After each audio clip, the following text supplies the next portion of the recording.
하루의 말씀, 오늘은 디모데전서 6장 13절에서 16절 말씀 가지고 함께 나눕니다. 성경 봉독합니다. 나는 만물에게 생명을 주시는 하나님 앞과 본디오 빌라도에게 훌륭하게 증언하신 그리스도 예수 앞에서 그들에게 명령합니다. 그대는 우리 주 예수 그리스도께서 나타나실 때까지 그 계명을 지켜서 흠도 없고 책망받을 것도 없는 사람이 되십시오. 정한 때가 오면 하나님께서 주님의 나타나심을 보여주실 것입니다. 하나님은 찬양받으실 분이시오 오직 한 분이신 통치자이시오 만왕의 왕이시오 만주의 주이십니다. 오직 그분만이 죽지 않으시고 사람이 가까이 할 수 없는 빛 속에 계시고 사람으로서는 본 일도 없고 또 볼 수도 없는 분이십니다. 그분에게 존귀와 영원한 주권이 있기를 빕니다. 아멘. 사람마다 어떤 단어를 들으면 연상되는 이미지가 있을 수 있습니다.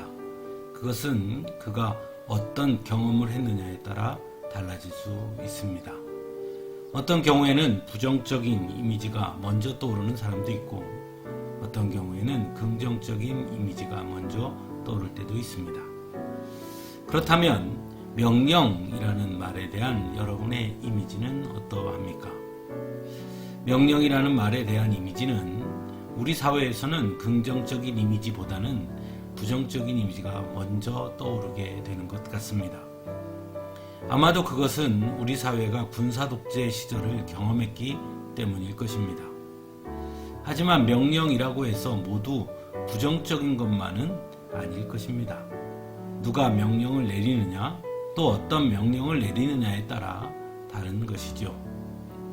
사실 우리 사회에서는 우리가 인지하지 못하는 많은 명령들이 있습니다.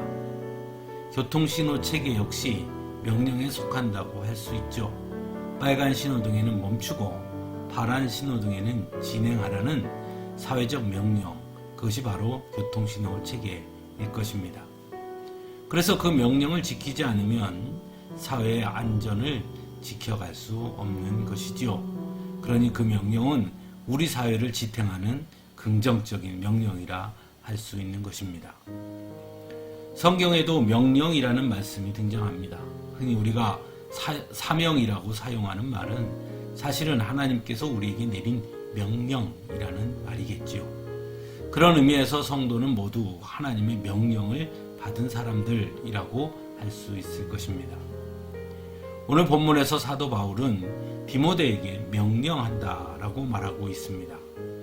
하지만 그 명령은 단순히 사도 바울의 명령이 아닌 하나님께서 주신 명령임을 분명하게 밝히고 있습니다.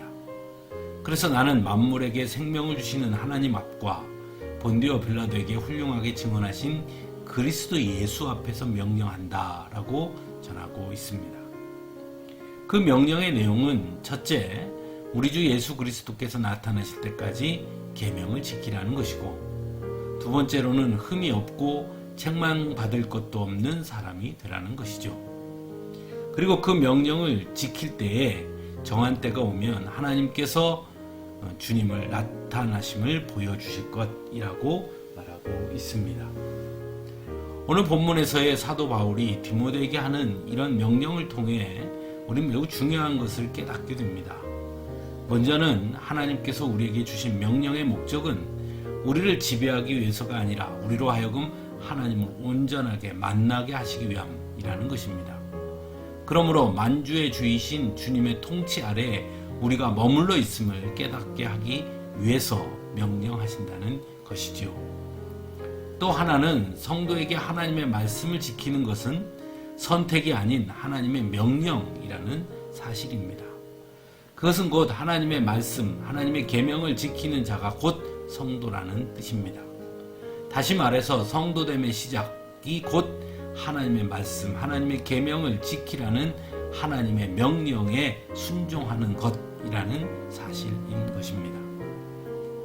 마지막으로 우리가 성결한 사람으로 흠이 없고 책망받을 것도 없는 사람으로 살아가야 하는 것 역시 하나님의 명령이라는 사실입니다.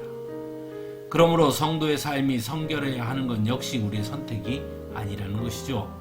하나님의 명령으로 알고 반드시 그 명령에 순종할 수 있어야 한다는 것입니다. 그럴 때 비로소 우리가 진정한 하나님의 자녀요 하나님의 백성이요 성도라는 것이죠. 사랑하는 성도 여러분, 하나님의 명령을 가볍게 여겼을 때 이스라엘 백성들은 무너졌습니다. 하지만 하나님의 명령을 무겁게 받아들이고 그 명령을 지키고 수행하고자 애쓸 때, 힘쓸 때 하나님은 그들과 함께 하셨고 그들을 도와주셨습니다. 어쩌면 하나님의 명령을 우리의 힘으로 완전하게 수행하지 못할 수도 있을 것입니다. 아니, 그럴 때가 더 많을 수도 있습니다. 하지만 얼마나 수행했느냐, 얼마나 지켰느냐 보다 더 중요한 것은 수행해야 하고 지켜야 한다고 인정하고 최선을 다해서 하나님의 명령을 지키고 수행하고자 하느냐, 그렇지 않느냐가 더 중요하다는 것을 알아야 합니다. 하나님은 완전한 사람을 찾으시는 분이 아니고 불완전함을 인정하고 그래서 하나님께 매달리며 하나님의 도우심을 구하는 그 사람을 찾으시고 그를 통해 일하시는 분이시기 때문입니다. 사랑하는 성도 여러분, 하나님이 여러분에게 주신 그 명령을 지키고 수행하는 우리 모두가 되기를 간절히 바랍니다. 함께 기도하겠습니다.